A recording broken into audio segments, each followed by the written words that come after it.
going, guys? This is Chase Castle, the War Room, with DQ, Blazer Boy, Blizzard Boy, everything in there, as always. And special guest, Drew St. Germain. Got Saint in his name, big Saints fan. And as a Redskins fan, I'm just feeling glad, very happy he's on. I just Drew, I just want to start the show with this. Drew's the current sports director at Fairfield University, WVOF 88.5. Yes, I'm saying that on the War Room. It's sort of like good to hear that.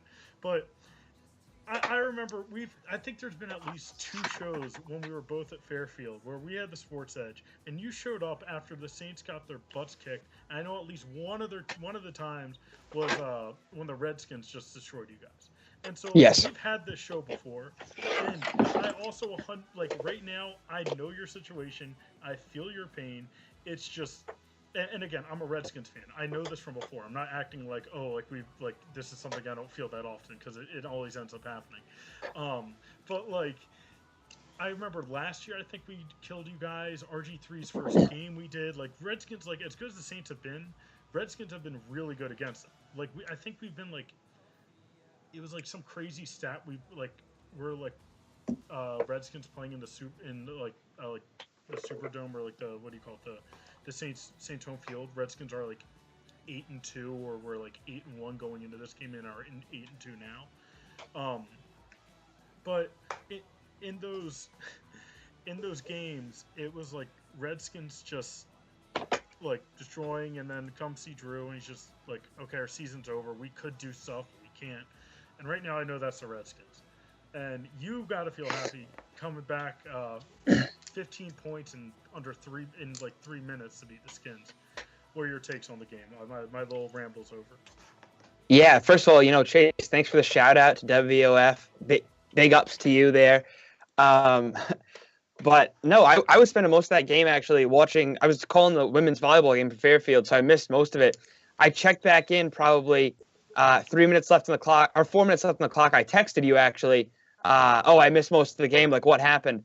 And then I pulled up the game on my phone, and Drew Brees just started going off. And when I got back to my room, I was going wild. It was insane. When I texted you, I remember I texted you. Why did they go all all blitz? They sent pretty much their entire defense at Cousins, leaving Ryan Grant wide open for a long touchdown. And I was wow, Skins win this.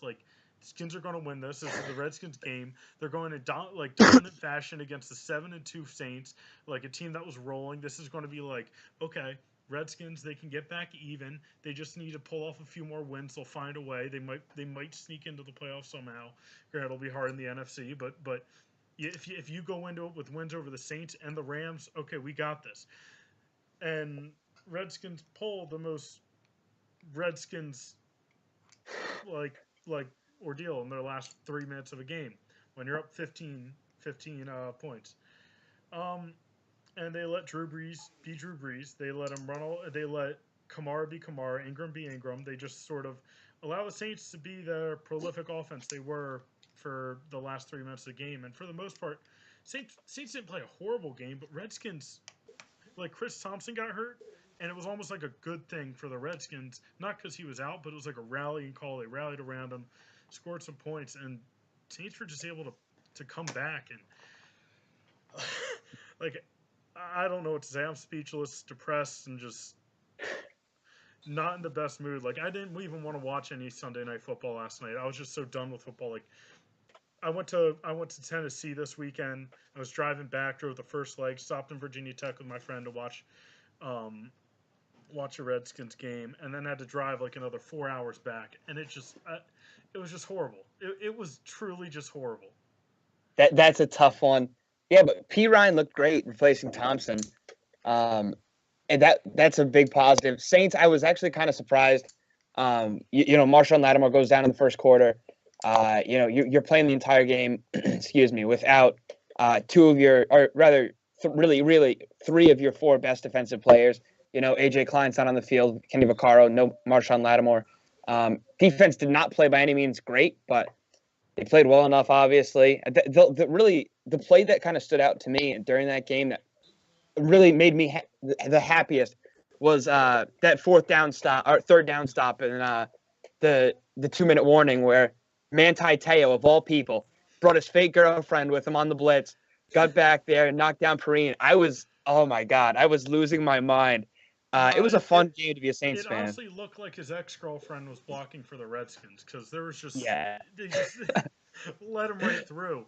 No, I like that was sort of the game-changing play. That's where everything sort of swung around. I'm like, oh, holy crap! This is Yeah. Redskins are going to lose this. This is horrible. And I thought going into that play, like P Ryan had been running well. He had like a 5 or 6 yard carry the play before, almost got there. I was like, okay, they can get this. They're running the ball. They're doing well. Nope, nope. And the Redskins bring in a guy, Tyler Catalina, who they cut like a week before, a guy who was horrible 2 weeks ago because that they brought in just because of all these injuries. They should never have brought back. They bring him in for one play and one play only because they go to goal line situation on that fourth down. They don't just run heavy; they go goal line. So they don't put Ty and Secchi in at guard. They put Tyler Catalina and have Ty and Secchi play tight end, and and Catalina gets blown up, and that's sort of the game. Yep. And the one play, this guy should never have been on the roster. There's a lot of other issues that towards the end of the game that what do you call it? Intentional grounding. The NFL's come out and said that they never should have called that because that should have been Jamison Crowder was supposed to have run a route out there, and Kirk Cousins wasn't facing imminent danger, like he had an extra second. And so the NFL's actually come out later and said that they should never have called that, which is just great because we have a Nick Rose who can like boot like a 70-yarder he's shown when he was at Texas. Um, like I'm not making excuses because Redskins did blow that game in every respect. They had so many chances to win it. It was 98.9% chance of winning at one point in the game for the Redskins. Yeah. Like literally like 99%. Yeah, I think for me personally, the him throwing that ball in that play was the strangest part of the whole game. I mean, in that situation, how do you not just put the ball on the ground? Perrine had been running well, like you said. Even if you don't get the first down, I mean, it doesn't matter. You're just trying to kick a field goal, like you were saying, and they put Cousins up. He throws it into no man's land. I obviously it's hard to argue that was intentional ground. It was just a strange play. I think overall. It's straight, but like the argument you can make is that, and refs know it. It's like if a receiver runs the wrong route, and even if if the quarterback isn't, there wasn't enough pressure yet. It wasn't all out blitz, but there wasn't a guy on top of Cousins when he made the throw. Yeah. Like you can go like it looks like it at the time, but if you can go back and look, he's not in like not to say he has a ton of time, but it's enough. And he didn't just throw it away to get out of there. It wasn't getting tackled at the time. He assumed Crowder was going to be out there because Crowder normally runs a bubble screen there, and he actually ended up running in. So by the time Yeah. Cousins looked over there just to throw it because he knew the blitz was coming. Like the NFL's come out and said, and I probably would have agreed if the NFL hadn't already come out and said that they called it wrong, but it is what it is. Um, Drew Brees is just Drew Brees. Why you think that the game's over when he's the quarterback? Like, it's just beyond me. It sucks. This Redskins defense, it's good at the beginning, but it just has no depth. There's no depth with this team at all, just because of how many injuries they've had. They have two starters at safety that are playing hurt, like and injured. There are two. They have one starting middle linebacker playing. The other guy's like a fourth string, and they have no one behind him. And like their D line is just torn to shreds as well. So by the end of games, they end up just falling apart. And we've seen it in other games before, including last week against the Vikings. Um, but props to this Saints team, 8-2. I don't think anyone expected this coming out of the year. I just thought it was going to be Sean Payton and Breeze. Okay, it's their final year, sort of their farewell tour to New Orleans. Like it just seemed like that's what was expected to happen because that's sort of how they've been playing the past few years. And then, nope, they're 8-2. They're right in the thick of it. One of the best teams in the NFC. How do you feel about them just this season as a whole? I think when you've been a Saints fan for the past few seasons, and not to say that I'm any sort of New Orleans native by any means. I don't really know any other Saints fans, but the vibe I get from like the community online, and the vast majority of Saints fans is just everybody is so tentative about this team, and I think it's for good reason. I am as well. I mean, when you look at the Saints right now, they're playing great football. They're doing a lot of things well, but they also played great in certain games last year, and then they would just flop. I mean, it's just so hard to buy into the Saints team, even as a Saints fan. I every Sunday I wake up and I hope we're gonna win, but there's always something in the back of my mind that just says like, what if we lose? And it's a stressful Sunday now, because they used to go into it and be like, oh, it doesn't matter if we lose or not because we're not making the playoffs. But now we might make the playoffs, and I'm nervous every game. We have the Rams this week. That's a really big game. That's going to be an exciting game to watch too. I mean, I think we're going to talk about that later, right? But there are a few weeks coming up this week where they're going to be really, really good games, and I'm very, very excited to see them play. It's just, I think, as a Saints fan right now, the way they played the past couple seasons, it's hard to buy in completely. You know what I mean?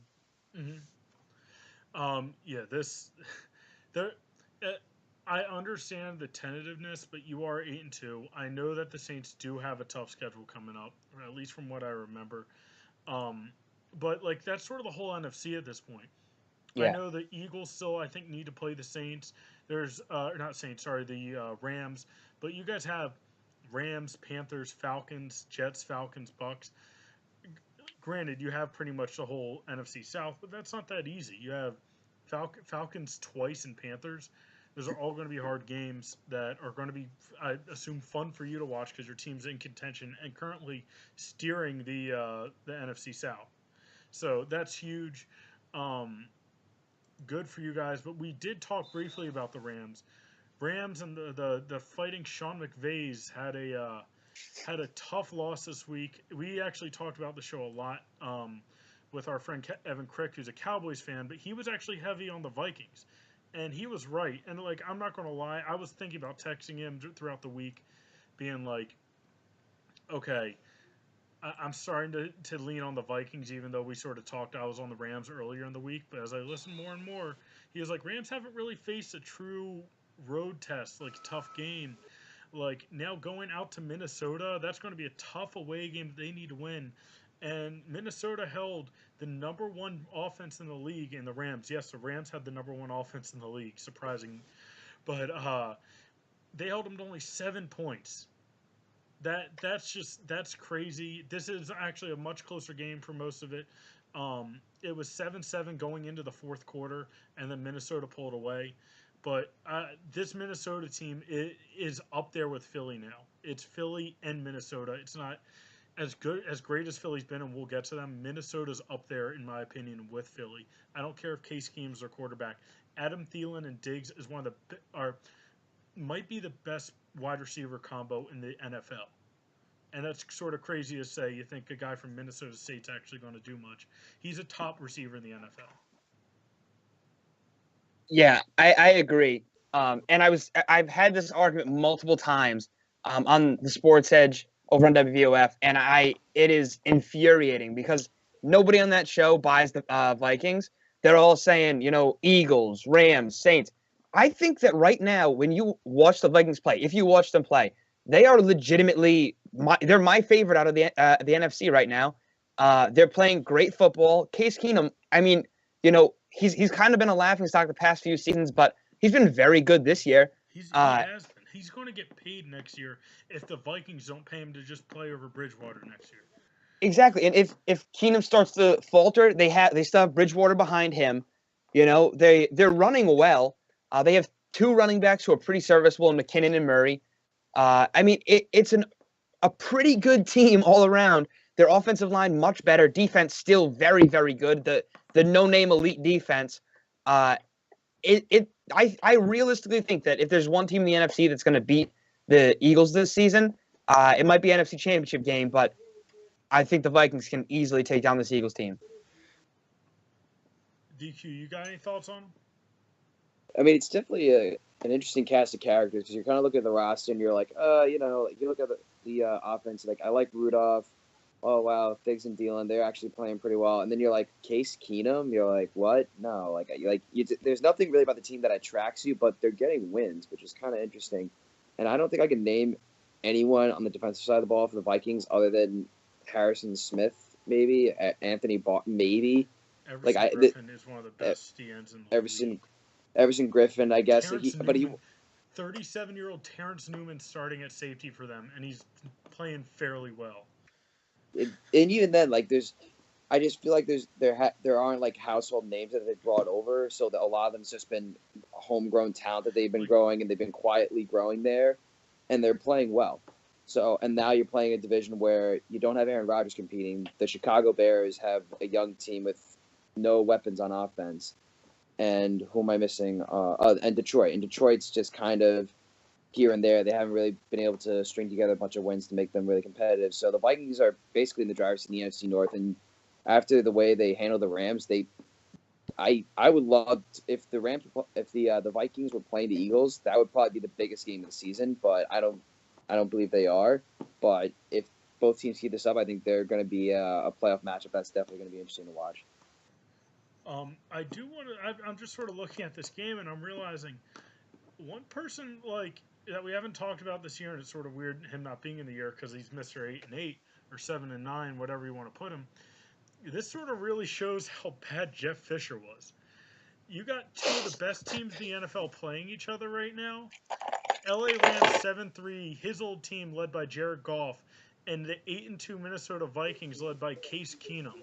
He couldn't get good quarterback play out of either of those two guys. And yes, Goff didn't have a great game this game, but he still was 23 for 37, 225 yards, and no interceptions. I can't complain. He's a good quarterback on one of the best offenses in the league, and this Minnesota Vikings team, Case Keenum's good, and Jeff Fisher couldn't get anything good out of either of them last year. I just wanted to mention that it really sort of shows through now and how big we all thought this game was. Let's move on, Damon. You were talking about the Lions, and I actually think they got a pretty big win this week. They're now 6-4 with a win over the Bears. They needed this win actually pretty bad, and the Bears are not an easy team to beat. Again, this game came down to the end. The Lions found a way to win, and it's huge for them because we've talked about how good this NFC, how good the NFC is now, and if you want to win in it, or if you want to do well, you need wins, even if it's against bad teams. They won 27-24. I think this Lions team's going to find a way to sneak into the playoffs because they actually got a fairly easy schedule from here on out. Yeah, and like I said, the Bears' defense is definitely very underrated. They're statistically, I would say they're definitely a top 10 defense. I'm not sure what exactly their numbers were, but a lot of them have been within the top 10 in terms of defending the run. I think their only weakness is really just defending the pass, which is the reason why Stafford was able to make enough plays for them to pull out a win here. But the Lions definitely got a big one there. And Stafford has normally had a knack for finding ways to win late in the game. I think the only thing that's really kind of holding them back in a sense is that their defense doesn't play very well. And when you have an offense like the Bears that kind of had their way for them with most of the game, it's kind of hard to argue then say okay, well, if they couldn't really take care of the Bears, then what makes them think that they could take care of anybody else down the stretch? I'll have to look at their schedule and see how favorable that matchup really is. They have two hard matchups coming up against the Vikings next week, which is going to be a very good game, and at the Ravens. But then you finish at Buccaneers, Bears home, at Bengals versus Packers. If Packers are still in the playoff hunt at that time, I could possibly see Aaron Rodgers getting back, but I don't think they will, and I think they're going to keep Aaron Rodgers out just because of that. I see those last four games being fairly easy, and they actually got a not that hard road to a 6 or a 10-6 record, and I think a 10-6 can get them there, especially with a win over the Vikings. So you go even with them. I need to see And you got some fairly easy games coming up in the conference that they can get, given since they've already beaten the Packers, and still play them another time, which the Vikings have already lost to. Drew, did you have any comments on that? Yeah, I think like Damian brought up there, I think that the weakness of this Lions team, less so their defense. I think their defense plays pretty well, but they have no running game. And when you can't control the clock, and we saw it against the Saints, they couldn't control the clock. They're in a lot of trouble. I mean, Theo Riddick ran for 35 yards. Theo Riddick, obviously the greatest PPR back in the NFL, but not a great running back. Amir Abdullah, 11 touches for 22 yards. If you can't control the clock in today's NFL, you're in a lot of trouble. And I think that's where they're going to start to see, some teams who can put the ball on the ground, play good cover defense. That's where they're going to start to struggle. And I think we saw that when they played the Saints. We're going to see that next week when they play the Vikings. I just think it's a very, very difficult point in the season, or time in the NFL to succeed without that ability to control the clock. I agree, but you have seen some quarterbacks just sort of take it upon them. And granted, I'm saying this having seen Matt Stafford, he hasn't had his best year. So I'm not going to say that he's been playing great and he's been carrying the team, because he honestly hasn't. They've just been able to find ways to win, and they honestly, their biggest wins against the Vikings and the rest of their wins have been against easy teams, but they find ways to win. They beat the Cardinals, they beat the Giants, they beat the Packers, Browns, Bears, but they don't have that tough of a schedule. And if they could, all they need to do is to beat the teams that they should, and they're going to get there. Moments in life where the smallest adjustments can make a big difference. Their schedule is very beneficial to them, and I think that's sort of why, not because they're even that good. I think they're going to probably be one of the weakest teams in at least the NFC in the playoffs, but I think they're going to find a way there. Granted, Lions do find ways to lose as well, so I might be killing myself saying that, but right now they look like they're going to get there. I don't even think because they're great, but because they just win the games that they should. Yeah, I think that there's a good chance they sneak in this year. There wasn't a lot else to talk about in the NFL. Giants beat the Chiefs. Chiefs have now lost 4 out of their last 5. We'll actually get to the Chiefs in the next segment when we get to playoff preview, so we'll save that. Bills should never have benched Tyrod Taylor. Nathan Peterman had 1 more completion than he did interceptions, with 5 interceptions in the first half. Granted, I don't think Tyrod got benched because of race. I just think he didn't play well the last few games, and that's what happens. Nathan Peterman played even worse in those 2 games combined, and that's why Tyrod still had 25 attempts where Nathan Peterman had 14. Also, Shady, 13 carries, 114. Yes. So happy he's back. Yes. All right. Stay tuned, guys, for the next segment, and we'll see you on the other side.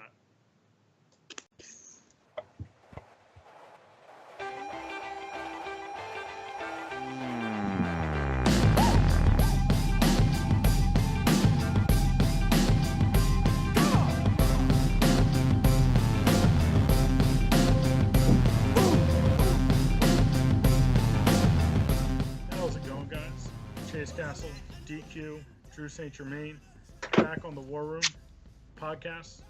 No longer on WVOF, even though we got a WVOF member here. Happy to be here. Exile. Grant, I know we're always back. Welcome back. And I do want to get back up there and just sort of surprise you at one of your shows at some point this year, Drew. Like, I'm going to find out your show schedule for next year and just sort of walk in on a show without telling you. I'd be more than happy, Chase. More than happy. I'm doing it really just to see the smile on your face, bud. All right, let's get into it. We're going to start off talking AFC playoff predictions. Last week we did NFC. This week we're going to go AFC. AFC, I think we can all agree, is the weaker of the 2 conferences. NFC's been a little bit stronger, but there's still a lot going on in the AFC, and you're going to have some teams that you don't think are in it actually still have a good chance of getting into it. And one of the teams I want to talk about is the Bills are at 5-5 and are still a legit playoff contender. I'm not saying they're going to win the East, but I think they got a dark horse chance at a wild card, even as bad as they played and how they wanted to start, how they did start Nathan Peterman and had 5 picks as we touched upon last week. But I have the Pats winning this. It looked a little like interesting at the beginning. I don't know. The Dolphins were 4-2 at one point. The Jets have been playing better than they should, but sorry, Damien, but we all, and I know you agree with this, we all knew that they weren't really going to get there.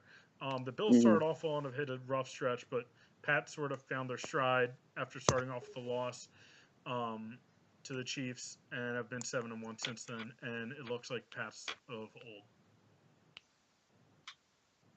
Yeah, I mean, for the Jets, if you think about it, if they took care of business against Tampa and Miami, they would be 6-4 right now, and they would definitely have the 6th seed, the Ravens, maybe the 5th seed, depending on with matchups and strength schedule and whatnot. But it's just funny how the AFC is all played out now. The Bills are still in the hunt at 5-5, even though they had that whole debacle in San Diego. Why they wanted to play Peterman, I don't know. Not that I thought Peterman didn't have potential. I liked his game in college, but clearly they played him at the wrong time. It wasn't a good time to go and put this guy in when you have a situation where you're still competitive and your quarterback has more experience and can put you in better situations with his leg and his arm.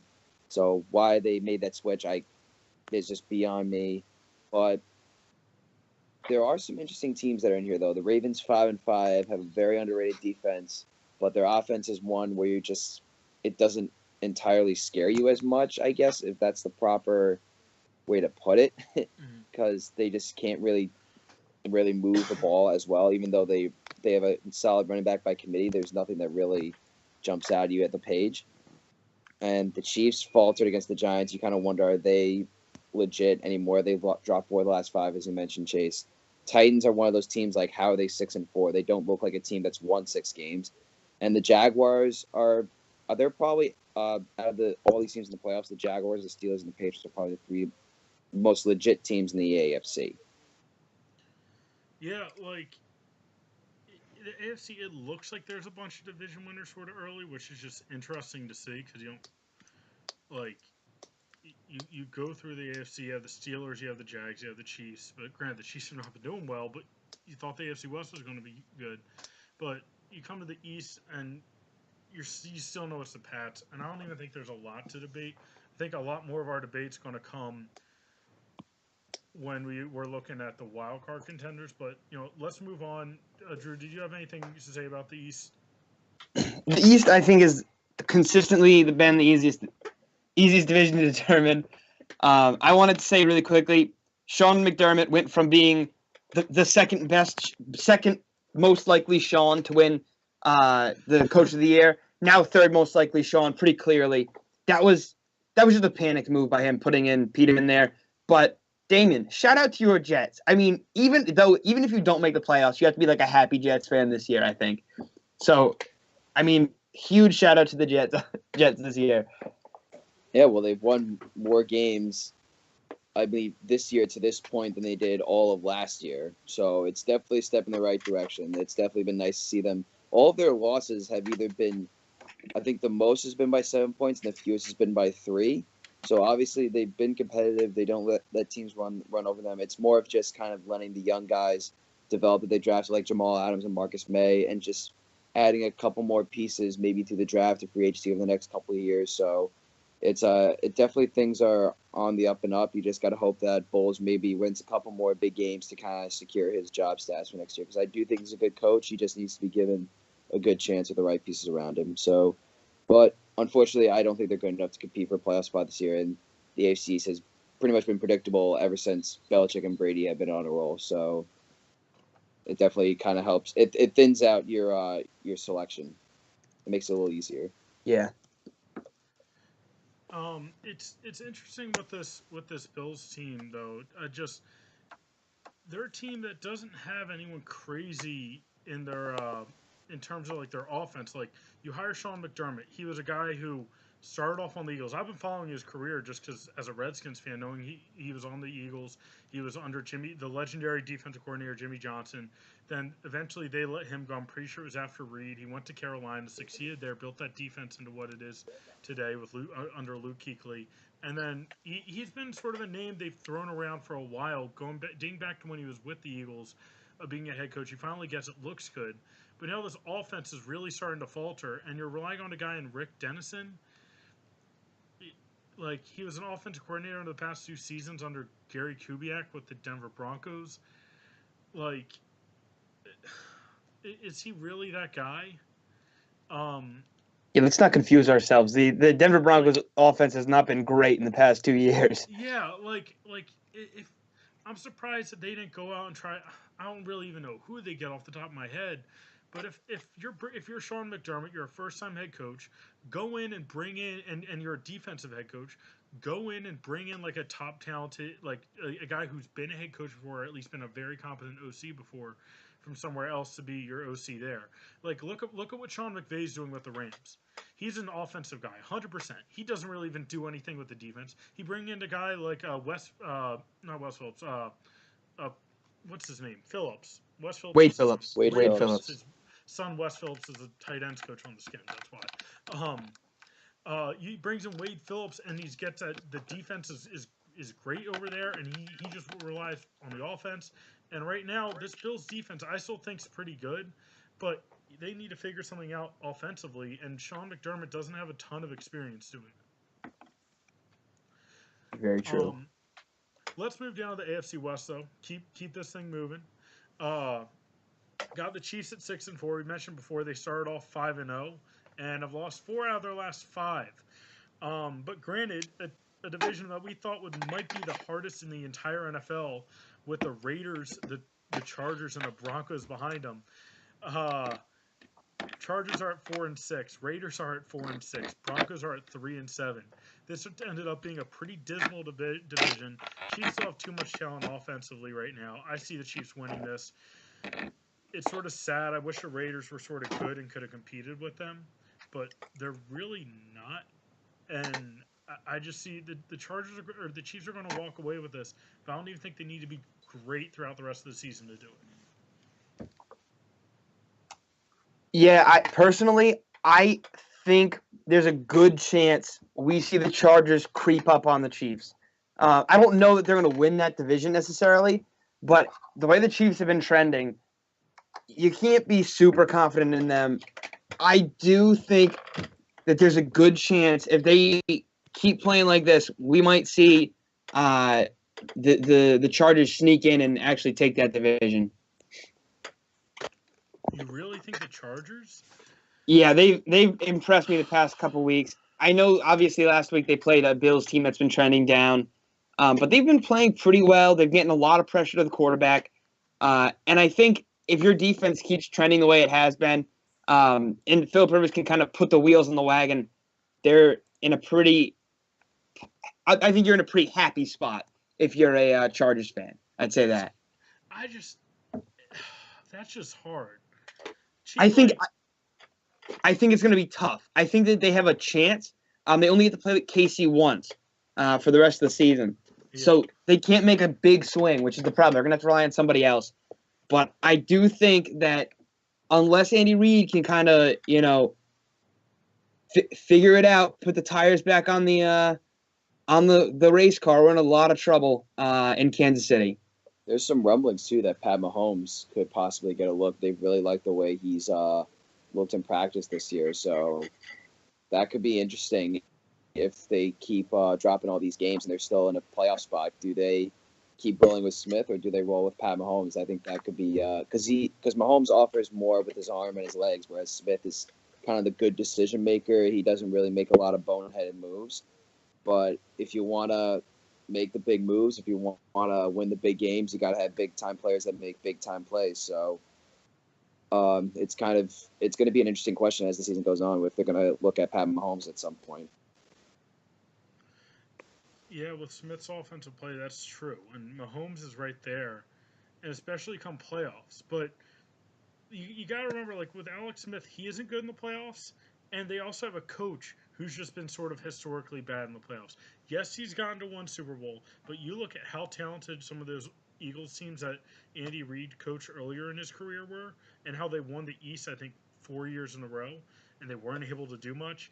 I think really shows a lot, and he hasn't been able to do much with this Chiefs team in the first place. Yes, it's been with Alex Smith, but come playoff time, I think Chiefs need a guy to get there.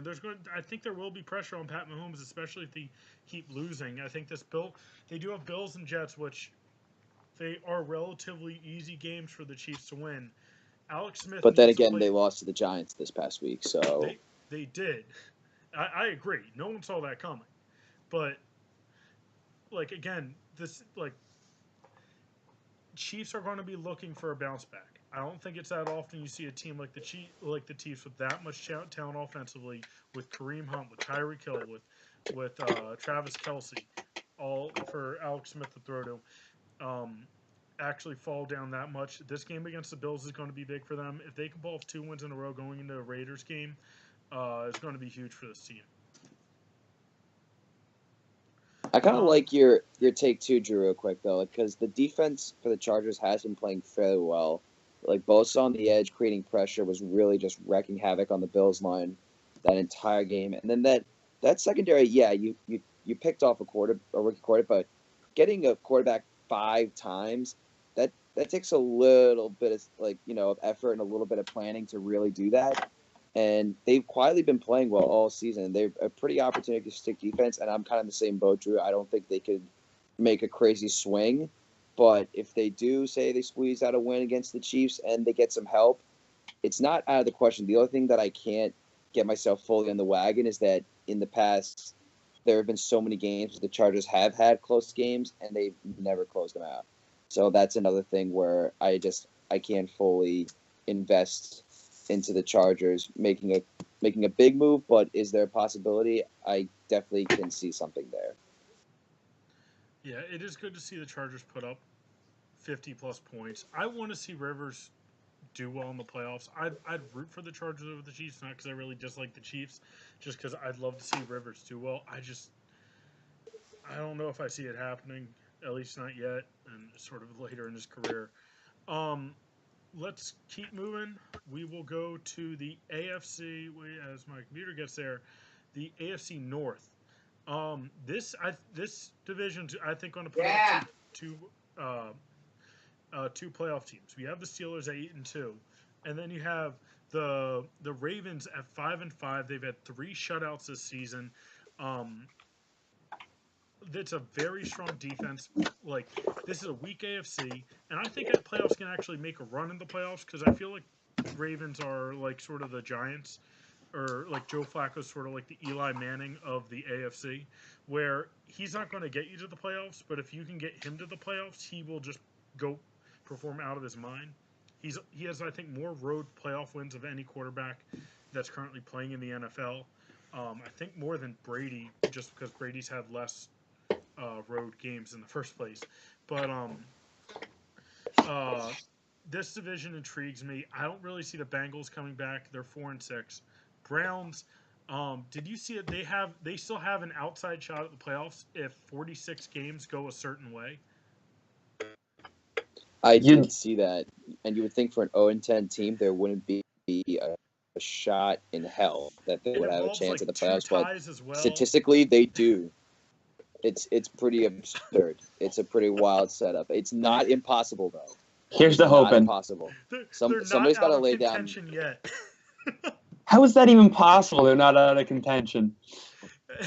It's crazy, but it is a weak AFC, and you need something. You're right.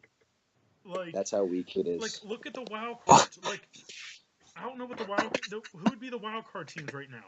It would be the 6-4 Titans and either the 5-5 Bills or the 5-5 Ravens. Like, you could go 6-10 and theoretically, it's not out of. Okay, it is out of the question at this point. They are eliminated, but that just sort of shows that how bad the AFC is this year. I got Steelers winning this. I don't think Ravens are going to be able to come back. Steelers look good as any team. The like Antonio Brown is great. Le'Veon Bell's back to his prime. Um, I, I'm Triple just happy B. to see. I'm not happy. I don't like the Steelers, but they're sort of back to where I think everyone thought at the beginning of the season they were going to be. Yeah, it's not the triple B threat. So when you got Brown, Bell, clicking on all cylinders, and then you add a big playmaker like Juju Smith-Schuster, and then Jesse James over the middle, and a good offensive line, and their defense also another underrated unit in the league. I know they lost Joe Hayden, but there's a possibility he might come back. That's a good team collectively. If they can just keep moving along and keep that 1 seed, I think the only way that they can really make a move for the Super Bowl this year is if they have the 1 seed. They have to make sure that the road to the Super Bowl through the AFC goes through Pittsburgh. Because if they have to travel to New England, or better yet, if any team has to travel to New England, I don't like anybody's chances going there, because any road to New England normally leads to the Patriots going to the Super Bowl. So that's the key for the Steelers. Drew, you got anything? Yeah, I think it's pretty. I mean, it's hard to argue that any team in the AFC North is going to beat the Steelers at this point. It's just such a miserable division this year. It's just so miserable. Ravens, as you said, Chase, 3 shutouts. Bengals are awful. Marvin That's Lewis horrible. is going to get fired this year. How he hasn't been already is shocking. And the Browns are the Browns. So just there's no question about it, I think, at this point. All right, let's move on to the South. The AFC South is interesting this year. I think it's very disappointing that Deshaun Watson got hurt because, and we'll get to the injuries sort of after we finish up these playoff predictions, and we'll try to move through this a little bit faster. But Deshaun Watson being hurt, it's just brutal for the Texans team because they look like they finally have their savior. Grant, I don't like Bill O'Brien. I don't think but I don't continue to say I don't think he's a good coach, but at the same time, he's had a winning record with this team, and they've gone through like 10 different quarterbacks in that time. It's just unbelievable. I guess props to them, but they're not going to do anything now, and that's just sort of another I thought was legit contender in the AFC with how he was playing, an exciting guy. Sort of had that, was a mobile quarterback, had flashes of RG3's rookie year. I'm saying RG3's rookie year because that was actually a very good year, one of the best rookie years ever.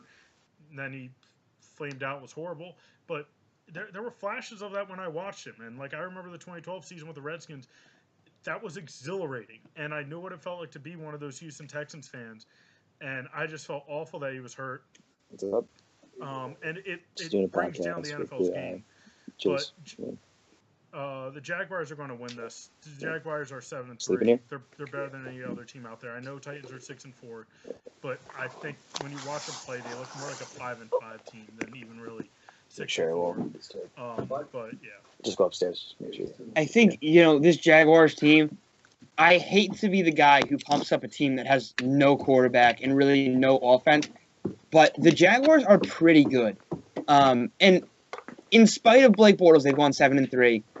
And Blake Bortles has not played terrible the past couple weeks. I know he didn't put up big numbers against the Browns, but he's been all right the past 3 or 4 weeks. And with the Jaguars sitting at 7-3 right now, I really do think that if they make the playoffs, obviously nothing written in stone right now, and they're my pick to win the AFC South, they very realistically can put a challenge up to any team in the AFC right now. Yeah, they're they find ways to win, even though it's really their defense holding them there. But that defense is good, and they're feel like every year, this is sort of like the Georgetown in the NCAA tournament, or Villanova in the NCAA tournament. Every year they get a lot of hype. Every year they're going to do well, and they flame out in the first round. That was sort of the Jaguars. The past few years, you can ask Connor Gleason last year. He was like, this is the Jaguars' year. They're finally going to do it. Look at all the picks they have. Look at all the talent. It's finally going to happen. Didn't happen last year. This year it's actually happening. This team's good, but it does worry me. It does worry me the fact that the Chargers were that close with them. They beat the Browns, but it was not like they played great in it. And it's against the Browns, the 0-10 Browns. They have had some losses, but they have had impressive wins as well. They beat the Steelers, but they lose to the Jets. They destroy the Ravens, that defense that's had 3 shutouts this year, 44-7. But then you also lose to the Titans. It's just, I like this team, and they're going to win the conference. But do I see them going very far in the playoffs? No, because I think you need a quarterback that can do something. And right now, there's not that good enough. It's not good enough quarterback play, in my opinion, to go far, even though they will get there. DQ? You there? Okay. Sorry. DQ, you there? Looks like we're having some technical difficulties with DQ, but let's get to our wild card picks. I guess I'll start off with mine. I want the Chargers to sneak in. I don't know if they're going to be able to. I think Ravens are, and I think that Bills are going to find a way back into this. I know it sounds crazy. I'm sort of very, very close to picking the Titans or even the Chargers to bounce back. But I still do like this Bills team. They start off well. They're going to find their rhythm. They are in some turmoil with Tyrod Taylor, but I think the team's going to rally around that, and they're going to find a way to win. Yeah, for me, I already picked the Chargers to win the AFC West. I think the Chiefs are going to be okay enough to make the playoffs. Obviously, at this point, it looks like they only realistically need to win 4, maybe even 3 games to make the playoffs in this AFC. So I think it's going to be hard to write them off at this point. And, after that, I really would like to pick a big surprise, but I can't. I think the Titans have a lot of potential on this team. They can win games, obviously, and they can sneak into the playoffs. I just don't like. You said something similar. The quarterback play is very important. Joe Flacco has been terrible this season, and similarly. The Bills don't even know if they're going to start Tyrod Taylor next week, apparently, which would be absolutely ludicrous. That would just be be foolish. I didn't hear that they might not start Tyrod. I might change it now. If they today in his press conference, Sean McDermott, trying to be a real coach, apparently, clearly not doing a great job of it, said that they are still evaluating their quarterback position. What is there left to evaluate? 6 completions, 5 interceptions. What are you confused about? What, didn't they have Cardell Jones at the beginning of the year, and then they trade him to the Chargers? Yep. They had a backup, and they went into the season thinking, "Shoot, you got me off the Bills now." Now I just sort of want to rant about how poorly the Bills front office has been. I just think they're talent on defense, and that's sort of why I'm liking the team. I'm sort of going completely back on what I said, but their front office has just been horrible. You trade away Cardell Jones, you have that much trust in Tyrod Taylor, and then you bench him for a guy who throws 5 picks in the first half of the game, and then you put him back in, and then say you're still going to evaluate stuff. Who are you evaluating? Who are you? The trade deadline's over. Who's available on the free agent market? Are they picking up Jared Garrard or someone? What are you confused about? What are free agent? What's the free agent quarterback market right now? Matt Leinart. Brandon Whedon, I think, is available again. It just doesn't make any sense. If I was Tyrod Taylor, I would be offended. You're seriously gonna even pretend, even to joke around and be we might not start him. Even to say it off the cuff, that's ridiculous. Come on, that's so bad. Guys, hey, Tyrod Taylor's a mobile quarterback. It's finally time that they sign him. RG3. You know what? That's a good point. And while they're at it, Johnny Manziel can be their backup. Because why not? EJ Manuel, Why bring him not? back. Just Man. bring back So many options every out mobile there. quarterback. They're just sitting at home. Johnny Donuts and RG3. Sorry, not EJ Manuel. Sorry, he's with the Raiders. I guess that leaves there's no one out there, including GQ's Man of the Year, that they want to sign. Oh gosh, I'm actually completely off this Bills team at this point. There's no way in hell with all the dysfunction they have already that they'd sign a guy like Colin Kaepernick. Let's bring more dysfunction to the team and bring in a guy that half the team's going to love and half the team's going to hate. And the league really will hate. Enter mayhem. Gee. I'd love to see that. Like Buffalo, you think like, okay, it's like a small town, it's upstate New York, sort of cold. People there are friendly. Just bring in like the circus. Just go crazy up there. Bills Mafia, baby. They would probably go wild. Do you know how many tables would be broken over each other? Like they wouldn't be jumping on them anymore. They'd just be picking them up and just hitting people in the back with them. Yeah. Good shot. Like let's this team actually just embrace Bills Mafia. Oh, I'd love it. I like this Bills defense though. I might backtrack on my statement next week, but let's see how the Bills play this week. I still have Bills and Titans. Who you got again? You have Ravens and Titans, or no? I have Chiefs Titans. No. Okay, you have Chiefs not even making it. I got Ravens and Bills. Sorry. DQ, who you got in the AFC? For which division? I lost track. Remember, we lost connection at one point. Wild cards. Wild card. So, just going back real quick. To be honest, I don't really like a lot of these teams that are still left that are on the outside. If anything, maybe I see.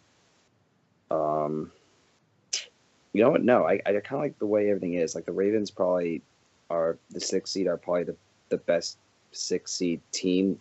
That where the other teams that compete for the 6th seed are good. So I just think it kind of stands pat right now with where it is. Maybe you see one team jump into a couple seeds here and there, but I think overall, I think the way the AFC is kind of played out, you kind of know who's good, who's not. I think this is how it all falls down.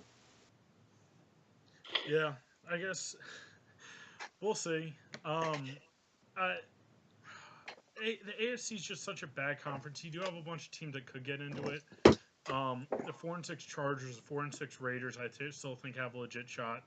I really wish the Texans did, but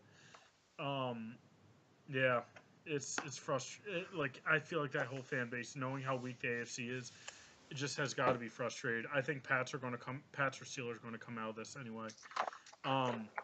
Let's get into injuries real fast. I just think injuries have actually played a huge part in why the NFL has actually lost some of its ratings. I don't think it's really been the whole Kaepernick ordeal. Granted, I think that is some part of it. The fact that we're not talking about how, like, oh my gosh, the youngest head coach in history is leading one of the best teams in the NFL in his first year there. Like, that's not the storyline when you think NFL now. It's our guys, like, kneeling or standing. It's like it's getting political. Trump's come out of, like, is getting himself involved. It's just frustrating because when you think sports, it shouldn't be politics. Like NFL is sort of a retreat. If you're like you could be a Republican and you're a Democrat, but you're both still Redskins fans or Jets fans, and it doesn't matter because when Sunday rolls around, if you're a Redskins fan, you're a friend of mine. I don't and that's how it pretty much is with everyone. There's no politics about it, and it's sort of like you're sort of one day a week, and that's why I think a lot of people love it to get away from it. But I think one of the biggest things is come Thursday night football, and it's Green Bay Packers versus Bears, and Aaron Rodgers isn't playing. Who the hell would ever want to watch that? Brett Hundley versus Mitch Trubisky against Mitch Trubisky. Okay, I get that he was the number one pick. He's not the most exciting guy out there. He wasn't even the most exciting quarterback this year in terms of rookies. What do you call it? Deshaun Watson. Yeah. Like these injuries, Aaron Rodgers is I've said it before on this show. I'm pretty sure I've said it to you before, Drew. Aaron Rodgers is like my most favorite player to watch in NFL, I think, ever. Just what he's able to do with the ball is unlike anyone else. He's just he is one of the greatest players of all time, and just the way he's able to manipulate the pocket, create incredible throws. He's my favorite player to I've ever watched, and him being out is a detriment to lead. I've already talked about with Deshaun Watson, exciting dual threat running rookie quarterback. Okay, yes, that happens with almost all dual threat quarterbacks, and I understand it. But being out, it was still felt like it was pretty early. Right off the bat, you lose David Johnson, one of the best running backs. Dalvin Cook's a great running back for one of the teams that we say is one of the best in the NFL already. Imagine if he was still in the league. Odell Beckham Jr. I hate that guy. He's my most hated NFL player in the league. I do not like him at all, but you can't deny that he's one of the most entertaining players in the league. And then you have the guy who should have been GQ Man of the Year, J.J. Watt, $37 million to Houston in relief. Like, Houston just been hit hard losing Deshaun Watson and J.J. Watt. That would have been a great story for the NFL. Would have been great for that city. They're out. This has to be affecting NFL views heavily. And, think about this, too. The only offensive lineman, anybody in the NFL, anybody who is, you don't even have to watch the NFL, and you probably know who Joe Thomas is. He's out. I mean, when you lose, he's the face of the offensive line in the NFL. Yeah. He really is. I mean, my mom knows who Joe Thomas is. Like, it's insane. When you look at the list of guys who are out, Richard Sherman, I mean, another household name at this point. Cam Chancellor's out as well. Joe Thomas, Julian Edelman. I mean, in New England, there are people who are like emotionally distraught when you talk about Julian Edelman. As you said, Eric Berry, another guy who is slowly becoming one of the face of the NFL. I mean, all these guys are out. It's just insane. And earlier this year, I don't know if you guys picked up on this news story. Maybe I just got the update because I get all the Saints updates on my phone, but. Saints trainers got fired. All the Saints team doctors, Saints trainers all got fired for misdiagnosing Delvin Breaux.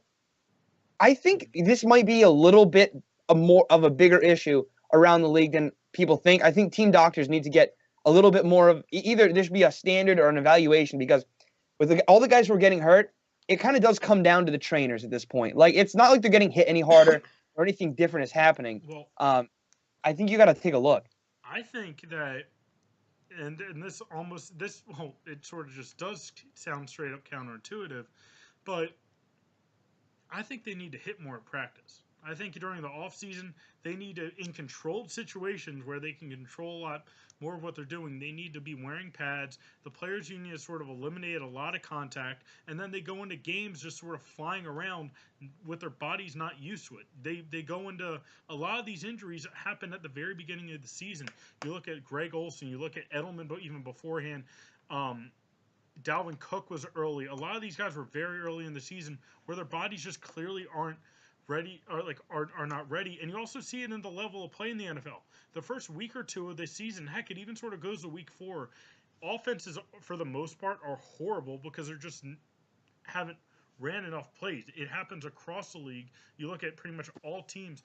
Like, I would guarantee you there's more points on average scored later in, after the first 4 weeks than there is in the first 4. And I just think it's teams not being prepared. I think players' bodies aren't ready to take the beating that they are in, and I think it sounds sort of weird, but by hitting more, in controlled situations where it's not really controlled in actual games, their bodies are actually get more used to it. I think I'd also bet you that there were less injuries back in like the 80s than there are now, as well, and that might be because of misdiagnosis.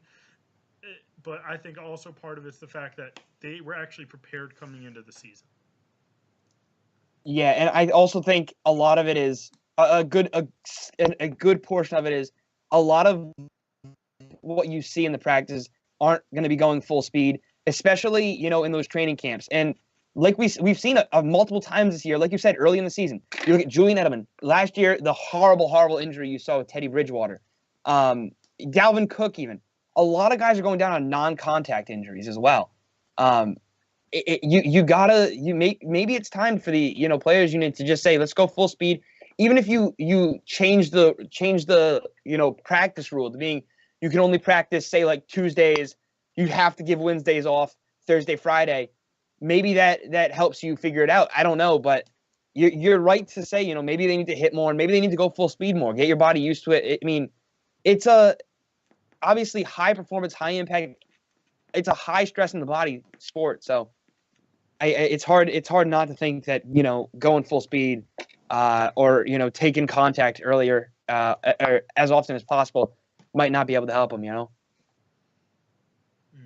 you got any final thoughts before we end this segment? Yeah, I think the only interesting thing that I want to bring up is that the Thursday night games that a lot of players have been complaining about too, like not having enough time to rest and recover, and then forcing them to play on only a day or two rest. That has also caused some injuries. Richard Sherman's an example too, where he was injured in Thursday night football. So I think a lot of it has to do with now these Thursday night games being a health issue for these players. And then you have to think, too, that maybe like their training regimen might have to be changed. Brady just came out with this new book. I was talking to Chase about it a while ago about how Brady trains so much differently than the average player. And that's the reason why you can look at him physically. He's 40 years old, and he looks like he's 30, and he's playing like he's 25. And he's saying that in his diet, and he does no weightlifting because he trains like there's very little stress on his body. And then once he goes through his practice routine, his body hasn't, or his joints don't go through the stress as often, and therefore he's less likely to be injured. Like, there's just a whole science now that the league has to kind of go into, or not even the league, more the trainers have to look at and see how to properly train these guys. Because you're right, Drew.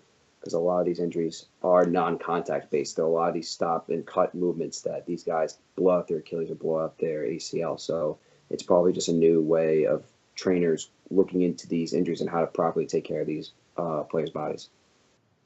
All right, well, let's end this segment. We got our preview of the upcoming week up next, and our locks of the week. As you can see if you're watching this, we got some of the old failed locks of the week. So you got me as a Buccaneer, as I said from Charlie Day's DirecTV commercial. You got DQ after the Steelers blew their. They ended up beating the Colts, but only won by 3 and did not cover. And he got DT as a Cardinal on the left. Fortunately, me and DQ are now there twice as we both picked the Eagles to destroy the Cowboys, which they did. Why it was a 3.5 point spread is beyond me. But look forward to it, and see you guys on the other side.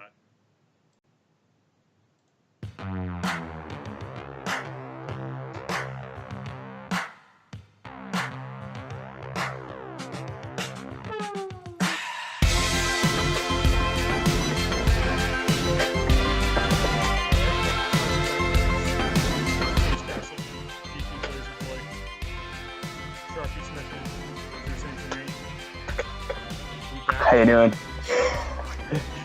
Don't tell my mom. I'm happy. We're off WVOF. We can really say what we want at this point. We're free. Let's get into our previews. I know for a fact that Drew's going to have a very interesting lock of the week to pick. I changed my mind. Yeah. It's still a pretty big one, but I changed my mind. Well, okay, never mind. We'll at least bring up who it was when we get there. Let's start off Thursday night. Cowboys -1 against the Chargers. This is in Jerry World. Like, this really shows that Vegas, and this is like normally you want to bet against the Cowboys, so like Cowboys normally get more points than they should. Are at only -1 at home against the Chargers. That really shows that Vegas doesn't like them. This is the Chargers on the road, a 4-6 team, worse than the Cowboys, and the Cowboys are at -1. That's just crazy. Like if this was in LA, okay, maybe Vegas doesn't give them really the advantage there because playing in LA, it would still probably be a Cowboys game. But like, wow, I don't really want to touch this game because I think the Chargers will win this. But granted, that's also me being a Redskins fan and wanting the Cowboys to lose. What are your thoughts?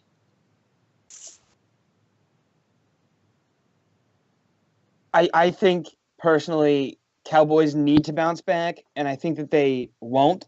I do like the Chargers this game. They're really once again I picked them that they were going to win the AFC West, and I think that they're bouncing back. And this Dallas team has played so poorly that for them not to be able to come out here, extend their streak to 2 games would be a huge miss on my part and theirs. I think Chargers beat Dallas. DQ, who you got? DQ, you there? I do not know where DQ is. He might have ended up leaving the call. We're going to try to get back in contact with him due to a connection error. But let's move on to the next game. I'll let you talk about it a little bit more as I try to get him back. The New York Giants at Redskins, Thanksgiving night game. I hate Hold it. on. Did we already pick the Vikings-Lions game? No, right in my sheet I have oh shoot, we didn't. We should have gone through in order. That's my bad. I was just going down the list on ESPN. We'll talk Vikings Lions first. Minnesota is at -3.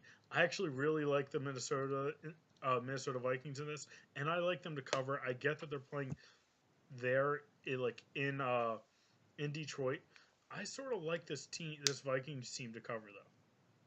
Yeah, I agree. I think that it's hard not to like the Vikings where they are right now. I just don't see this Lions team being able to continuously come from behind and take wins, really steal wins, like they have recently. And I think with this Vikings defense, they're going to be able to shut it down rather this week, and that they're going to be able to pull it out and win this game. DQ, you there? Do we have you back, DQ? We're hearing noise, so maybe he's back, maybe he's not. Anyways, I'll give I already gave my take. I don't know if that's my lock of the week. I'll let you know by the end of this if it's my lock, but I do like this Vikings team. They're very good. I do not think the Lions are that good. I think they're still going to make the playoffs, but it's because of the easier games later in their schedule rather than than against the Vikings right now. The Vikings are actually still playing for something. The Lions are only 2 games back on them. They win this is huge. The Lions would have the sweep of the Vikings at this point because they beat them earlier in the season. So this is big for the Lions if they can win this. They actually still have a legitimate chance at winning the NFC North. So this is a game that means a lot, but I think Vikings win this. They know what it means, and they just killed the Rams. They're going to come in and kill the Lions. DQ, you there yet? Yeah, I'm back. Sorry, I had some connection problems. No worries. Technical difficulties happen. All right, let's go quick. Who you got? Cowboys versus Chargers. Can I pick neither for this? I would probably pick the Cowboys just because I think clearly looking at this Cowboys team without Zeke is just they're not the same threat on offense, and defensively they still don't have Sean Lee, and they're not playing well on that side of the ball. Then again, I could be wrong, and the Cowboys could play well enough to win by a field goal against the Chargers, which is one of those classic Charger giveaway games. But from the way it looks like, just looks like the Cowboys just don't have a lot of confidence without Zeke there. So probably gonna stick with the Chargers winning this one. This isn't my lock though. I have another lock. It was also with Tyron Smith out, which was huge for this Cowboys team and why they lost last week to the Eagles. But I like the Chargers a little bit more. Put up 50 last week. They're going to come in here and mess with this Cowboys defense. What about Vikings Lions? Vikings Lions. I'm definitely picking Vikings. What's the line on them? I want to see if that's my lock or not. Vikings -3. Vikings -3. You know, I'll take the lock on that. I think that's gonna be my lock. But Minnesota's been rolling. They just look like a good team. and Detroit's one of those teams, like we said, defensively they're just not a complete team. I like Minnesota covering that. That's my lock for the week. All right, let's get to my team. I'm not gonna lie. And this isn't even anything about my team right here. I don't like when my team plays on Thanksgiving because you go up, you see your family, you love watching football, but I'm not gonna lie. When my aunt comes over and asks me, "How are you doing with your life? How's everything going?" And the Redskins game's on, I'm like, "Sorry, can we just talk after this, or could we have talked before?" Like, I'm not. I am that guy when it comes to football, and I think there's a reason it showed why in my house we bought 2 full cable packages so we could all watch football, and we could, like, if you've ever been over there, why I talk so much sports, I want to watch these games, and just when there's a family event, I love when football's on. I love Thanksgiving football in the first, like, I love seeing Cowboys play because it's a game that has my interest in heart, but it's not enough that, like, it sort of gets in the way. And then the Lions playing as well, I'm just used to. Granted, that's normally the blowout. And then the 8 o'clock game, which is normally the, like, food coma game, where most people fall asleep during. I'm, like, sort of half asleep the second half. I never really go fully asleep, but I'm not paying that much attention because everyone's sort of tired, is when my Redskins play. This is, like, the worst possible time to have a game because I'm going to need to be attentive. Meanwhile, I'm going to have like hundreds of pounds of turkey stuffing, cornbread, and mac and cheese stuffed in my gut, and I'm not going to want, like, I'm going to be, like, half passing out. Also, because it's Redskins going up against the 2-8 Giants in a game that the Redskins should win. But you know what? The Redskins make things interesting. I'm not going to put it as my lock, but I definitely have Giants cover this, but Redskins will find a way to win. Yeah, I agree. Redskins win this game. I don't think there's a lot to be said. I know the Giants played pretty well this week, and well enough to beat a pretty decent, or pretty good, rather, Kansas City defense. But I think this Redskins team has underperformed for how much talent they have on their roster, and I think they're going to win this week. Yeah, I definitely like the Skins in this too, from the way they played against a Saints defense that so far played pretty well up until that point. It looked like they really just kind of took charge of that game for a while, and granted, the Giants did play last week, but I think this is going to be an ultimate test for the Giants to see if they actually want to take this win and go somewhere with it. So it's going to be one of those games to see if the Giants will actually show up to play on a consistent basis, but I should see the Redskins winning this. All right, let's move down the line into the Sunday slate. We got Dolphins at Pats. Pats at minus 16. 16! That's brutal. This is a Dolphin team that was 4-2 at some point in this season. Granted, they're 4-6 now. Oh my gosh, Pats win this. 16's a lot to ask for, though. Yeah, Pats win, but they're not going to cover the spread. 17 points is so much. Yeah, I don't like betting these big spread games. It's sort of... I think that, yeah, Pats win this.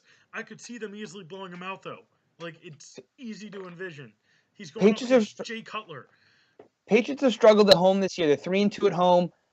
Game in Foxborough. I'm actually going to be at this game, but I really think that just the Dolphins' defense combined with Jay Cutler trying to be an okay quarterback are going to keep this game less than 17 points. That's not saying a lot. I still think it's going to be a pretty clear victory for the Pats, but I think this game is going to be like, a 2-score game. 17 points is just so much spread to ask for, in my opinion. Yeah, even being a Jets fan, seeing this divisional matchup, that's a lot to ask for. But I don't think it's out of the question. The Pats are known to at least blow out one of these AFC East teams once, whether it's the Jets, Dolphins, or Bills. They're just out of 6 of those games that they'll play against those teams, they're bound to blow out one team by like 30 or 40 points. Do I see it being this one? Probably, but if I'm a betting guy, I'm not one to put them covering a 16 point spread. Plus, the Miami defense has been pretty stingy for most of the year, so I can't imagine. I could see the Pats beating them by a fair amount, but I don't think by more than 16.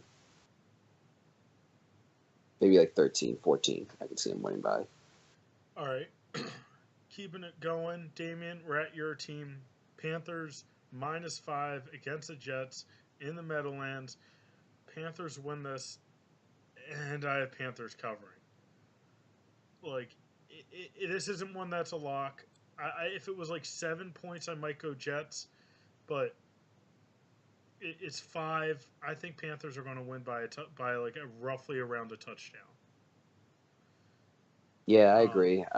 If the last game was any sort of sign of what the Jets actually are, they're one of those teams they'll win the game they're not supposed to win, and they'll lose the game that they're supposed to win. So, plus the Panthers have actually played fairly well this season. Christian McCaffrey's been coming on as of late, and Newton has been playing better as season's gone on. And I just don't think the Jets will have enough offensive power to keep up with the Panthers. I could definitely see. I think the Jets haven't lost more than a touchdown, so I think they might cover the spread, but I wouldn't bet on the spread though. I think Jets are winning. Oh. I like how Josh McCown has played at certain times this season. This Panthers team is just they're a grab bag. You really never know what you're going to get from them. One week they'll come out and beat the Patriots. The next week they're going to get blown out by the Saints. You just never know what you're going to get from them. I do think that this is going to be a tight game, and I think the Jets are going to be able to steal this one. Optimism, I like it. I love Moving optimism. Down, Philly, who's just been unstoppable, 9-1. I think people forget the last time the Eagles were 9-1, they did not win the Super Bowl. But they're at 13.5. This offense has been rolling. I'm having Philly, and I have them, but the Bears defense is good. This is a tough one because Philly's offense has just been lighting every team they go up against, like just destroying them. They're just lighting them up. And the Bears' defense has been good and offense hasn't. I think Philly wins this and covers, but this one isn't my lock of the week either. Yeah, I think Philly's going to win this game too. I don't really have much to say on it. What was the spread again? Sorry? 13.5. 13.5. That's, once again, asking a lot. I don't think they cover, but I do think they win. And it'll look during the game pretty handily, but it's not going to be that far on the scoreboard. Yeah, I mean, the Eagles were able to handle a Broncos team, or a Broncos defense for that matter, that was statistically fairly good and has been dominant the past couple seasons. The Bears are kind of similar in that fashion. They don't give up a lot of big plays and they don't give up a lot of scores, but I don't think it's anything the Eagles can't handle. They should be able to roll them in this week. Definitely not cover the spread, but they should be able to score a good amount of points on them. Now we move down to I think this might be my lock of the week, and it's interesting for even me. I'm not even necessarily sold on it, but I like the Falcons in this game. They've been putting up points. They're putting up points currently as we do this podcast against the Seahawks. 24 against them. Put up 27 against the Cowboys. Okay, they didn't do great against the Panthers, but they put up 25 against the Jets. I don't like this Buccaneers team. I get that Fitzpatrick isn't that bad, and they've won their last 2 games. It was against the Jets and Dolphins. They're going to have to come down at some point. It doesn't, it often happens where a backup quarterback looks good for a game or two, and then teams just start to actually get a little bit more film on him, and they eventually drop. And Fitzpatrick's a great quarterback, or backup quarterback. But I sort of like the Falcons here. I like the Falcons. 8.5 is a little tough. I would have liked it a little bit lower, but I like this Falcons team to actually put up some points against this Buccaneers. Falcons know they were at the Super Bowl last year. Their season started off rough. They're playing. They need to play with like they need it. And if they win against the Seahawks here, they're going to go into this game with some momentum. They're going to want this win more than anything. I know it's against the Bucs, but they play them twice a year. It's an in-division matchup. Falcons win this, and I think they're going to win it handily. Yeah, I like the Falcons here too. I don't know if I think it's going to be a handily a game that they win handily. Ryan Fitzpatrick can have good games. Right now, these teams are averaging. Falcons are averaging 21 points a game. Bucs adding 20.3 points a game. I think this Buccaneers team can put up points on the Falcons. I don't think they're going to win necessarily, but I think it's going to be a pretty good game. I think Falcons win, but don't cover. I agree. I think the Falcons should win as well.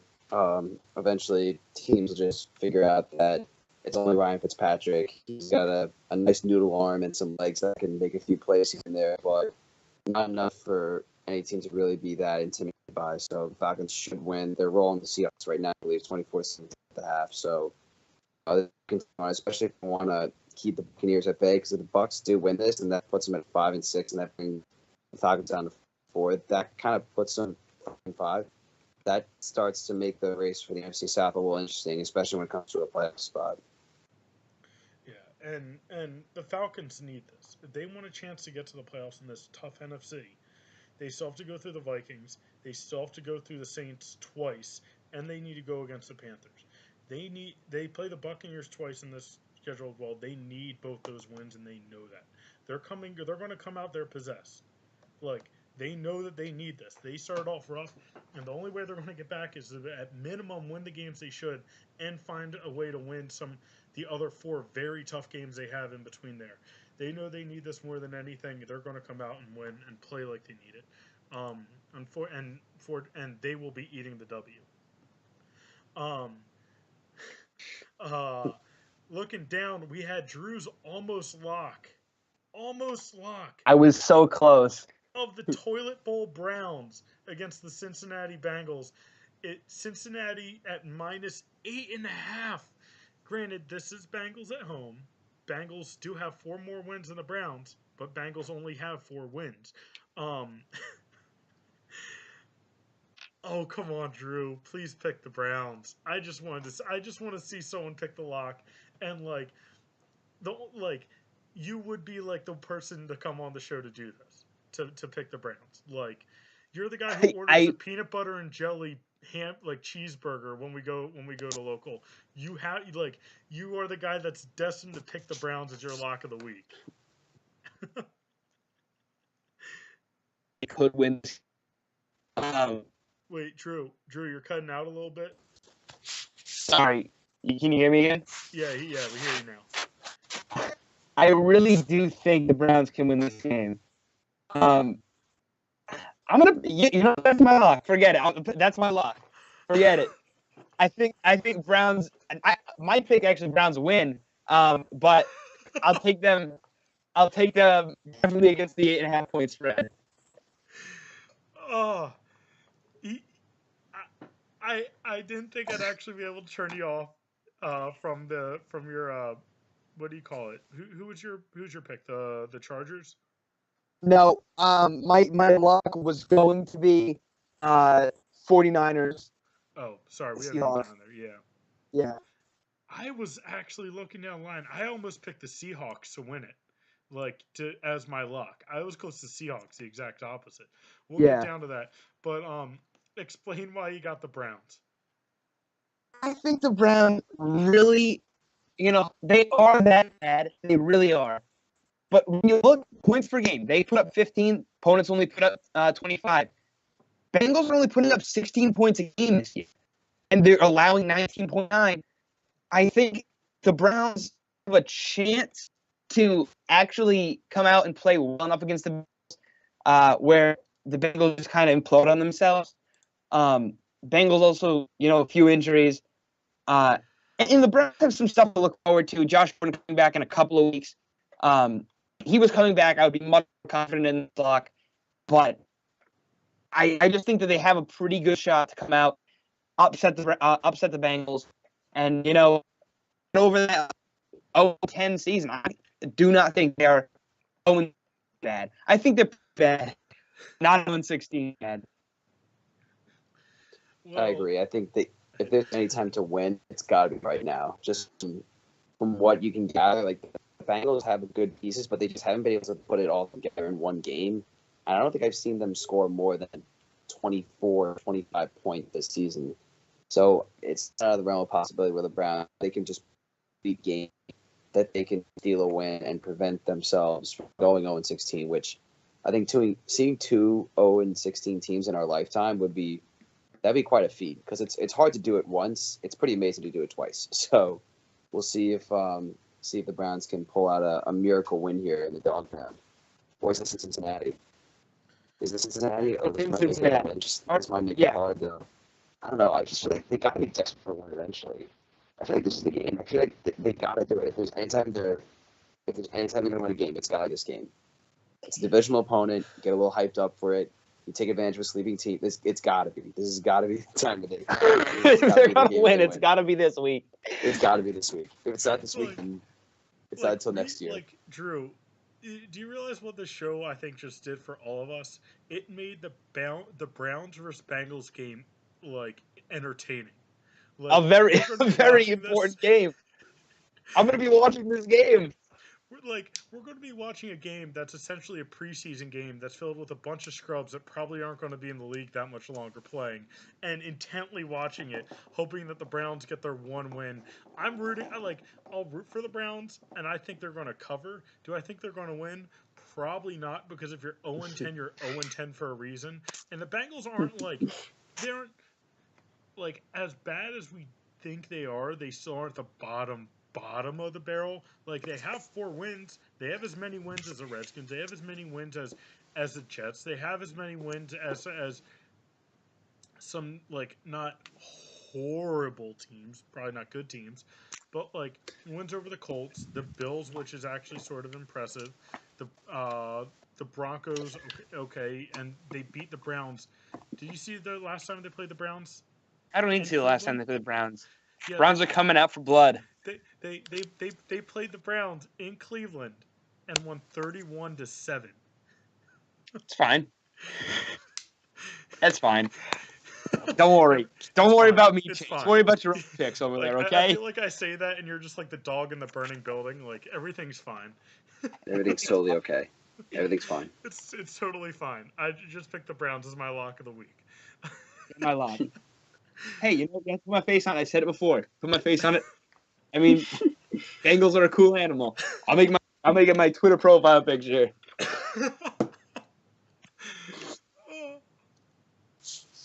All right, let's keep moving. Titans Colts. I have Titans winning this. Titans at -3.5. This is also another one I was contemplating going for the lock, but I think Titans are so up and down. I could see this being like a field goal to win it. Again, the Colts kept the Steelers to a 3-point game. Another one of the games I was actually looking at was also the Steelers versus Packers. Steelers at -14, picking the Packers to keep it close. But Steelers did blow out. Who did they play last week? I forget. They blew out whoever that Thursday night game. Steelers beat Titans. Titans. Oh yeah, Titans. Who we were talking about. Titans know they're 6-4. They know if they're going to get to the playoffs, it's a weak AFC, but they need to win some of these games that they can right now.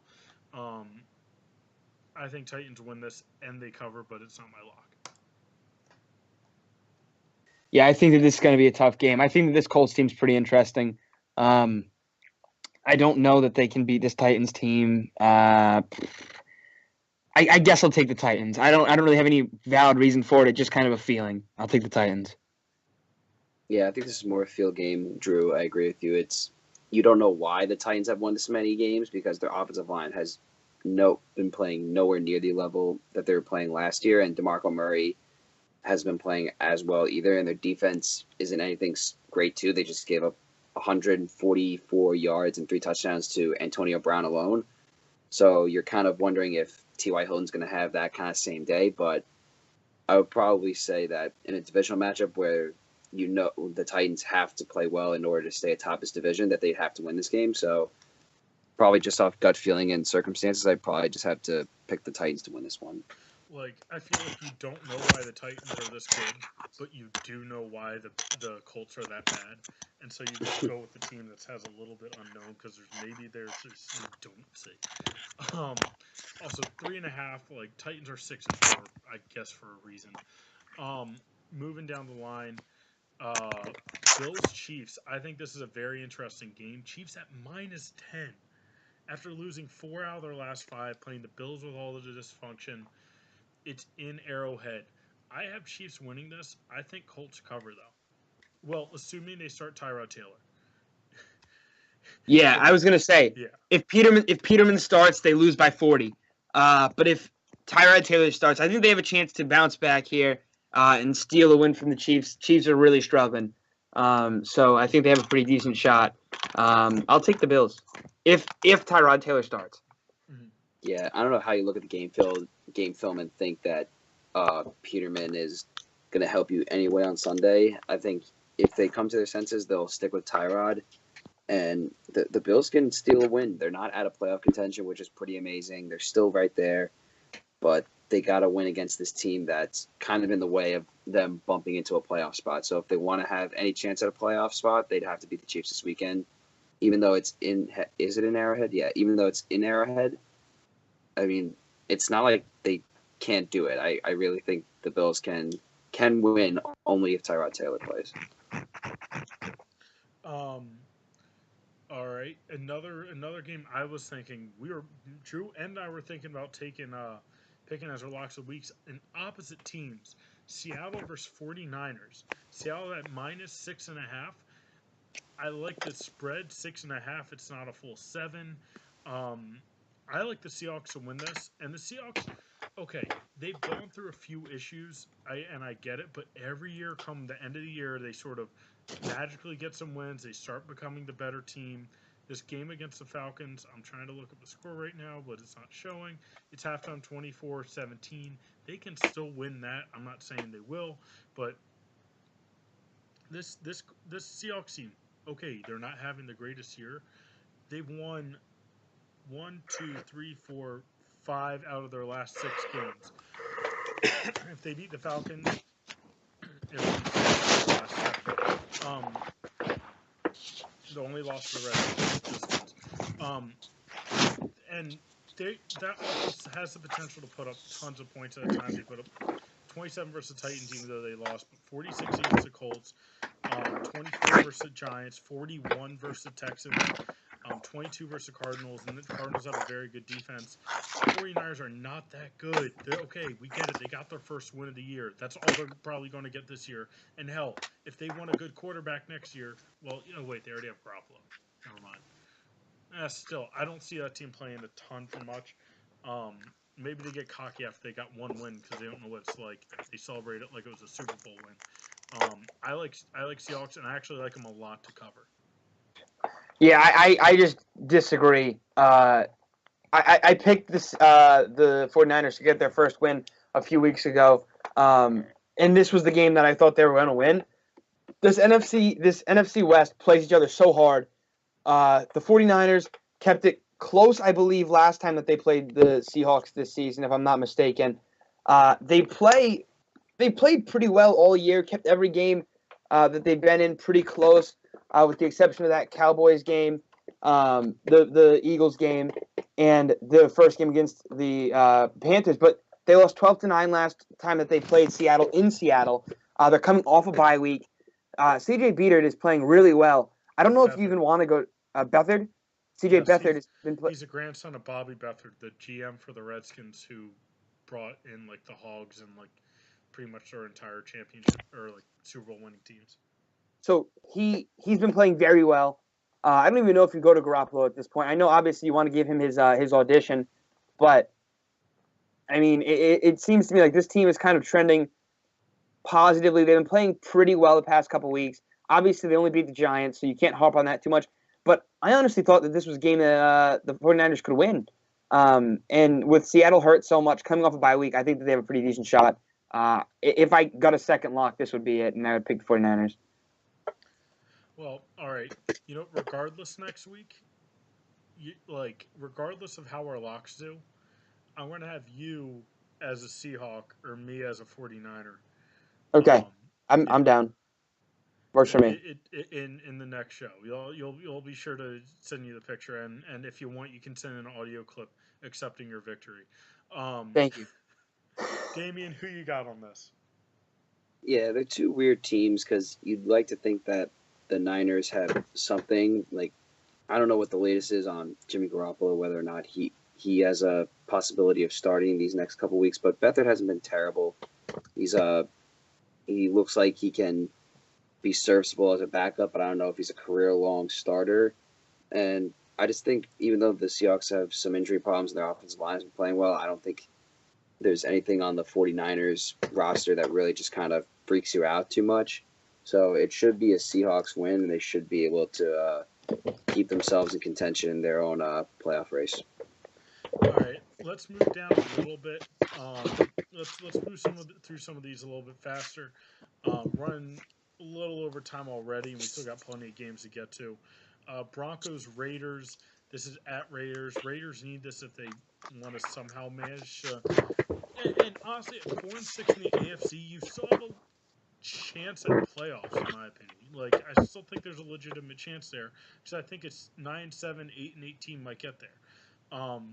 Raiders need to salvage their season. Broncos are sort of already done. But Broncos have been getting their, like, just whooped the past few games. Raiders have slowly started to look a little bit better. I like Raiders here, and I sort of like Raiders to cover as well. Broncos have not been doing well. I get that they have talent on their defense, but they haven't been playing well. I think their defense is just sort of fed up and tired of being all that team has had for, like, forever. And if they give up more than 7 points a game, it's sort of a loss. I think Raiders do win this. I also like the Raiders to cover.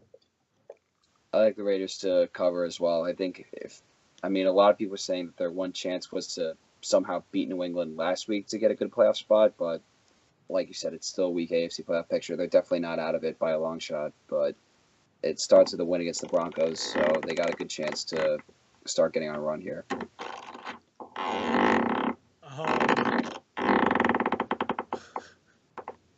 Looking down the line, Jaguars, Cardinals. Jaguars win this. Jaguars at -4.5. Cardinals are good. This is not a game that I'd want to bet. I like Jaguars to win, though. I guess I'd pick them to cover, but it wouldn't be by a lot.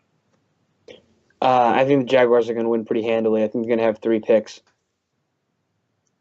Yeah, I like the Jaguars as well. Really, 3 picks? I don't even think Stanton's been playing that bad for the Cardinals. I don't think Stanton's playing is the problem. I think it's Blaine Gabbert. Blaine Gabbert can certainly turn the ball over 3 times. Oh, you think Cardinals are going to win? No, I think that the Jaguars are going to win, and they are going to have 3 picks. Oh, they're going to make 3 interceptions. They're going to throw 3. Oh, wow. Yeah, and because Blaine Gabbert's their starter this week, isn't he? Oh, he should Blaine be. Gabbert. Oh, shoot. Sorry. You said Blaine Gabbert. I was, like, thinking Jaguars when you said Blaine Gabbert. Former Jaguars quarterback. I didn't know that. I thought Stanton was starting. That actually changes a lot. I like the Jaguars a lot more, and actually win by more than 4.5. Let's get to Sunday night. Packers-Steelers. I like Packers to cover. I get that the Steelers blew out the Titans, but they had a 3-point game against the Colts. They've had some games where it was a lot closer than it needed to be. 14 points is also a ton. Steelers have beaten the Colts by 3, the Lions by 5. Okay, they routed the Bengals, but the Chiefs was only by 6. Even the rout against the Bengals was 15. It wasn't like too astronomical. It can be made up in 3 minutes if you're playing the Redskins. Even against the Browns, it was a 3-point game to the season. So I think that this is when the Packers cover, even though the Steelers win this. I think Steelers win and cover. Really? Yeah. Okay. Yeah. Yeah, I think the Steelers have been playing really well. I think they hit the cover on the nose too. I think they can win by like 14 and like a field goal. I think they definitely have the potential to do it. They've been rolling with their offense, and their defense is still playing pretty well. And Brett Hundley's still the quarterback, so you kind of like the chances. I just think 14's a lot. Like, Jacoby Brissett was the quarterback for the Colts, and it was a 3-point game. But whatever. Let's get to the final game of the week before we end the show. Texans, Ravens. I like Ravens a lot in this. They've shut out 3 teams that we mentioned earlier. They're favored by 7. And hell, I know the Texans look good. I think this Ravens team might actually start rolling sort of under the radar. I like this Ravens team, and actually, not that their offense really puts up much, but I think Texans defense has not been that good this year, as good as it has been in past. This isn't really a game I'd really come close to betting, but I think I'd almost hedge on Ravens. I just like this defense a lot. I think they're going to get to Savage, and it's going to be like a 17 to 3 or 17 to 7 game. I agree. I don't think that Joe Flacco is going to really help his team at all, but I do think that it's going to be, at least for the scoreboard, a pretty significant win for the Ravens. I think they might get up to like 21, 24, maybe keep the Texans under 13. All right. Well, that's our show. I think this last segment went a little bit longer than we needed to, but whatever. Drew, I'd like to thank you coming on. WVOF owns Drew St. Germain. You know my rights. Enjoy your win streak. Oh God, you guys should. I'm so frustrated with the Skins. And look for this show to be up. I think we're trying to release the show every Wednesday, so this should be up by Wednesday. Might even be out by tomorrow. Depends on how much time I got. But thank you guys for listening, and we'll see you guys next week with another special guest. We'll see who that is, though. We're still figuring it out. Peace.